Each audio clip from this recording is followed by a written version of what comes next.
Hey guys, so last night took a little bit of a turn, um, and I'm here right now with my whole family and Courtney and Tessa and her boyfriend in an urgent care in Austin, Texas. So we're gonna be okay. Don't freak out. Everybody's good, but we just had something crazy happen last night. So this weekend, my family rented a lake house in Austin area.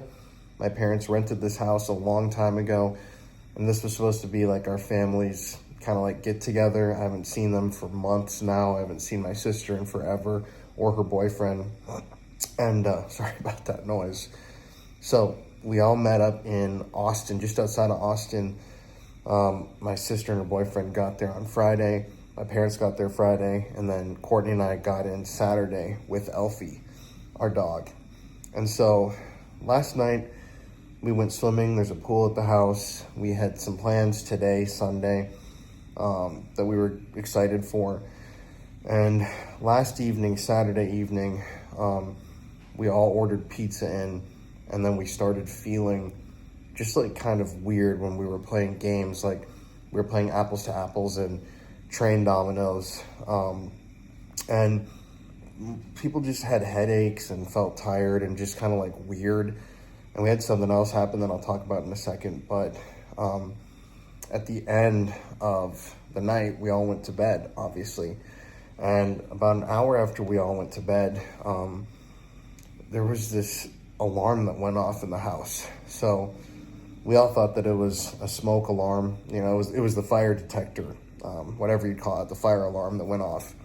And it was incredibly loud. And Courtney and I were in bed with Elfie, and my parents, everybody was in bed.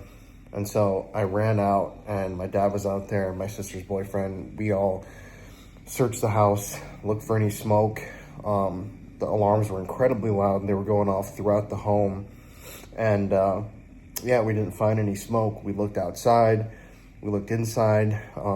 My mom had used the oven last night to reheat something, so we thought maybe this could have been like some smoke from the oven or something that set this off. But we're like, there's no reason that the fire alarms would be going off because there's no smoke. We didn't smell anything, we didn't see anything. And so we just kind of brushed it off and went back to bed after we had the alarms, shut off or reset, whatever the term would be. So then a few hours later, about 3 a.m., the alarms go off again. And all of us are, obviously, we wake up from, I was in a deep sleep, and these alarms are blaring in the house. And we're all like, okay, something is definitely wrong here. And so we all got together and decided, everyone's feeling a little weird. A few hours earlier, actually, Courtney thought she had food poisoning and she had thrown up. I just woke up with a horrible headache and also feeling nauseous and just feeling terrible. My sister and her boyfriend had headaches. My parents both felt weird. So we decided we might as well call the fire department and see exactly what's going on here. So they came out, we all sat outside and waited. This is like 3 a.m. And then all of a sudden, when the fire department arrives, they go in the house, and immediately upon walking into the front door, or walking through the front door of the home, the carbon monoxide detector starts going off. And they're like, yeah, there's a lot of carbon monoxide in this house.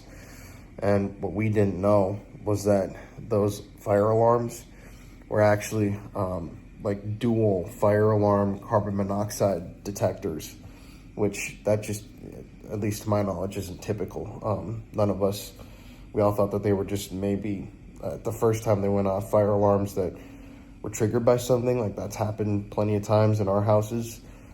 And so, yeah, the fire department, they were like, there is a decent amount of carbon monoxide in here. We don't know where it's coming from. We need to get you guys like tested immediately. And so they started testing all of us, and my dad and Courtney, everybody had elevated levels. I believe it's CO that they're testing for. I can't remember, my memory's foggy, but like ours were all elevated way beyond what is normal in a human body, meaning that at least for however long, it could have been 30 minutes at an elevated level, it could have been hours. It was probably hours of the carbon monoxide in the house because the alarm had gone off like earlier in the night, right when we went to bed. But we had all been in the house.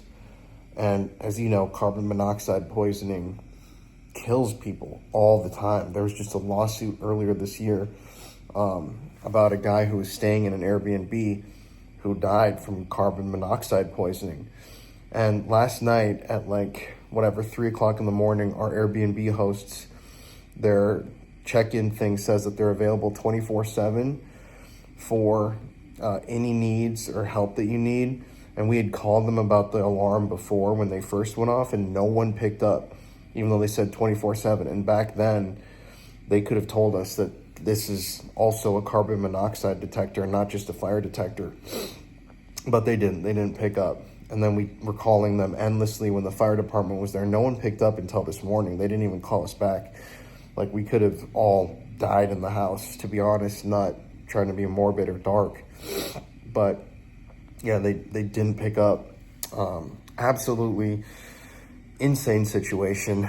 And so after a few hours, the fire department brought us all oxygen, and I've got videos of me getting oxygen and Courtney and our dog Elfie. They even had a little doggy mask for Elfie to get oxygen. And today we all woke up feeling horrible. Like, the fire department last night cleared the house. They said, yeah, the levels are back at 0. They shut off, I believe, the gas in the home and said you should call the owners in the morning. So we all went back to bed and then got up, and today has just been horrid. Like, everybody feels terrible. A really, really scary situation that obviously could have unfolded if, for example, like the second time the alarms went off, half of us were like, oh, it's probably just a faulty alarm, let's just go back to bed. But like Courtney and my sister, they were both yeah, something is wrong here. Like, we should call the fire department. And thank God we did, because if we hadn't, and the levels of carbon monoxide would have just kept rising in the home, I don't know. It's really, honestly, a really scary situation. So all of us are here in urgent care now. We've been here for a while. We're receiving oxygen and taking the proper steps to get better, because we all still feel horrible.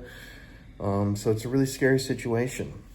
And I don't know, it was really, really strange, because earlier yesterday when we were sitting inside of the house, Courtney, my mom, and dad and I all heard this whistle. It's literally the whistle from American Horror Story and Kill Bill, the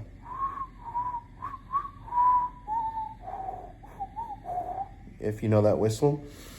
We all heard that whistle, and it was so loud in the house. And you got to keep in mind, this is a lake house surrounded by woods. There's nobody near us. The road is extremely far away from the house. And it sounded like someone was whistling that in the house. And we all stopped and listened to it. And then it just stopped. It sounded like it was coming from right outside the front door or in the house, which was really creepy. And we all talked about it, and we're like, that was really bizarre. And then last night, my sister and her boyfriend were going out into the garage of the home, and they saw a scorpion on the wall of the garage. And we all came outside and we were looking at it. And my sister's saying, I've never seen this in Texas, and her boyfriend had never seen that. And we thought about all of that this morning, and a scorpion is a sign of, we just looked it up, essentially a sign of a warning sign. If you see it, it's a warning that something's happening, and it can also symbolize death. And then the whistle, it's honestly, it may sound insane, but we were thinking, was that something warning us? Was it trying to get our attention by using a song that we all recognized as being a creepy, ominous song? I don't know. There was just all this stuff that happened that it's hard to explain, but we're all good. Everybody feels terrible, but we're gonna obviously survive. I just thought I'd let you guys know, because it was a really freaky experience and we're still unpacking it. Today we were supposed to be hanging out together, and it totally destroyed our plans that we had for months, which sucks. But yeah, I already edited, luckily, tomorrow's video. I got it done before I left for this trip, so we're finally going back to ghost hunting tomorrow. It is an absolutely incredible video that we filmed in Italy, and it's the beginning of our Italy series. So I was gonna post a trailer today, but I thought I'd hop on and provide an update in this situation because, yeah, we all just felt a really weirdness yesterday. Like, the whistle thing was really strange, and then seeing the scorpion in hindsight is like symbolic, and it's just really weird. I'm sitting here like thinking about it, kind of being alone in this room, getting this oxygen. It's like, it's just crazy how fast things could change. And if they hadn't pushed us, the people that did, like Courtney and my sister, to call the fire department, it's like a hardcore lesson learned, and really scary because this stuff happens all the time. And I'm really blessed and thankful to still be here making this video, talking to you guys. Anyways, I will see you guys tomorrow for the premiere of the video. And yeah, everybody's good. Just wanted to share a little update and let you guys know that there's still going to be a video tomorrow, but just really weird. There's a lot of weird stuff happening in my life that I'm going to make a video about soon. But for now, I'm going to finish getting this oxygen and then head home.